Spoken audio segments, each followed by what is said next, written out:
My dear brothers and sisters, the gospel today gives us one of the most precious treasures of our faith, the prayer that Jesus himself taught us. We pray the Lord's Prayer so often that there is a danger of reciting it by memory without reflecting on its true meaning. Yet every word of this prayer, every word, reveals something profound about who God is and who we are. Allow me to focus on 3 points. First, let us reflect on the intimacy contained in the very word that Jesus taught us to address God. In the gospel, Jesus teaches us to pray, Our Father. Yet the original word that Jesus used was the Aramaic word Abba. While we translate it as Father, many scholars point out that the English word Father can sound a little too formal and distant. Abba carries a warmth, affection that the English word Father cannot fully express. Abba, again, carries the warmth, the affection, and closeness that might be better expressed by the English word Daddy, Papa, Itay, Tatay. To call God Abba is not simply to affirm the idea about God. It is to remember our relationship with Him. It is to recall moments when God has been close to us, when God has been tender to us, protective of us, when God was faithful to us. I remember speaking with a woman who was going through a deep financial crisis and serious problems in their marriage. One day, she said, while she was praying, she experienced something she couldn't explain. She felt as though she was being lifted up by God and embraced by God. God did not suddenly erase her debts. He did not instantly resolve her marital problems. He did not answer all her questions. Yet what consoled her was something deeper. She experienced the closeness of God. She felt held, loved, and accompanied. As she described it to me, she said, "Para akong niyakap ng aking ama. Parang naging tatay ko talaga ang Diyos." My dear friends, sometimes we come to prayer seeking solutions right away. We go to prayer asking for explanations and miracles. That's good. Yet often, God's first gift to us is not an answer to all our questions, but a gift of His presence, a gift of His person. Before God changes our circumstances, He reminds us that we are His beloved children. This is the first lesson of the Lord's Prayer. God is not distant. He is Abba, our loving Papa, who delights in us and remains close to us in both life's joys and sorrows. Bago tayo bigyan ng solusyon o sagot sa lahat ng ating tanong, binibigay muna mga kapatid ng Diyos ang kanyang sarili para sa atin.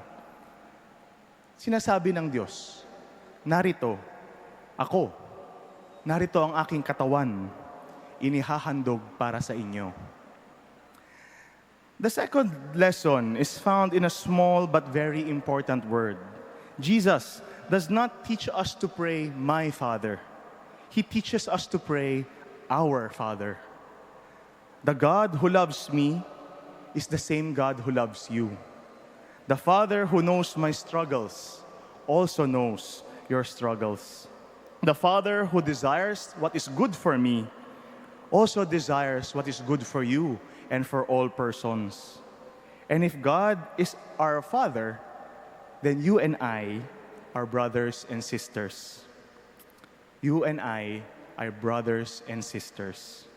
I think this is a truth that our world desperately needs to hear. We live in a world, in a culture that often places great emphasis on the self, sarili, self-improvement, self-promotion, self-interest. We are encouraged to think first about ourselves. But Pope Francis frequently reminds us that nobody is saved alone. We are saved together. Yet the world gives us many reasons not to call one another brother or sister. Our opinions can differ. Our politics can differ. Our beliefs, lifestyles, and backgrounds can differ. These differences that we have can tempt us to build walls between one another. Kayo yan, ito kami. But Jesus reminds us that before any of these differences can divide us, we share the same Father. Therefore, we are brothers and sisters first. Once we discover this bond, we can begin to understand one of the most beautiful petitions of the Lord's Prayer. Thy will be done on earth as it is in heaven.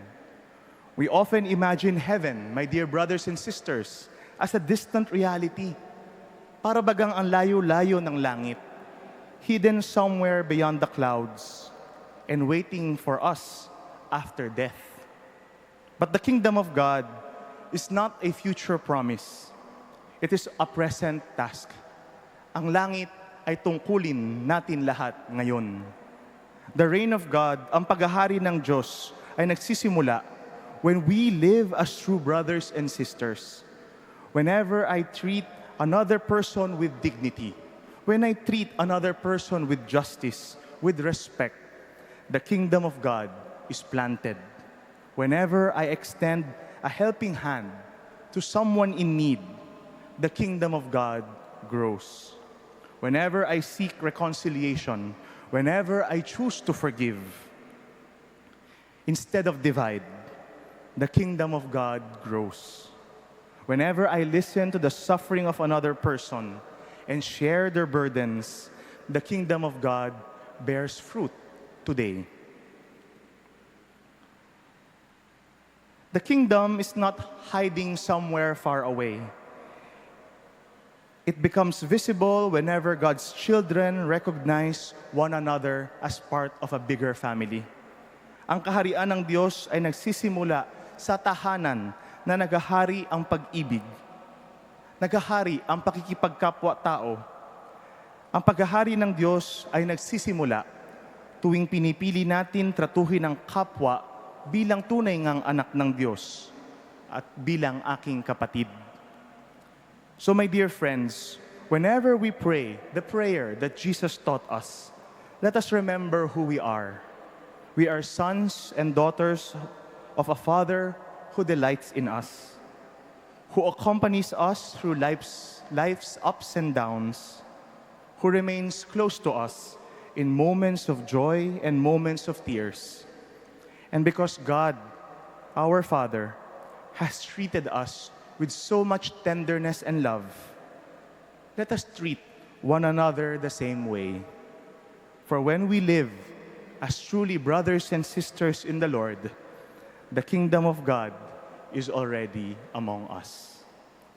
Amen.